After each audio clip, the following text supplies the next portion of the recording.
moviegoers. I'm the host, and our special guest for today is... What's your name again? Friends call me Mad Dog. Alright. Would you care to elaborate on what the movie is about? The Purge takes place in the future, and it's about one day every year in America, all crime is legal for 12 hours. You had thought of this exact idea a couple years ago when you were younger. Would you care to elaborate on that? Oh yeah, well, mainly my friend thought of this idea. We discussed it in grave detail of all the things we would do if we could get one day with no laws. Like ours was for, we said 24 hours, the Purge is for 12, but similar idea, like talked about this years ago, and now it's like coming out as a movie and we're just like, hey, somebody's listening to us. It's all secluded in one place where this really wealthy family bolts down their house every Purge year, and one idiot kid decides to let this homeless guy inside. Yeah, it really doesn't make any sense. Like, I don't know what he was thinking. He's trying to save him because he doesn't agree with the Purge, but... Yeah, he's a liberal kid.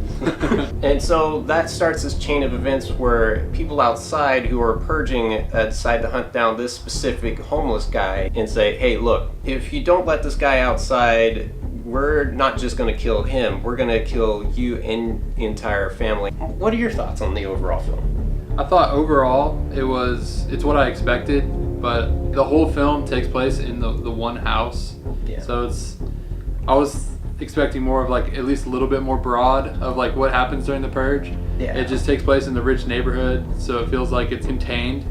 But what they point out is in the Purge, like the rich people, they can all protect themselves because they have the security systems and they can afford guns and all that. And it's the poor people that are getting, just eliminated. It's almost like it's like a Hitler ideal, like, eliminate like the weak and the poor and the homeless. The idea is there for something very thought-provoking and very innovative, but it just becomes another cliched, tired, people stuck in a house thriller. Overall, I was quite disappointed with it. It goes through every single horror trope in the book. I would have definitely done more character building and thrown in some good dialogue and maybe a little bit more ridiculous violence like my friend Tarantino. On the scale of 1 to 10, I'm going to give this movie a 5. What would you give it? I'd say about a 6 out of 10. Yeah? Yeah. So that concludes our show. I'm the host, and...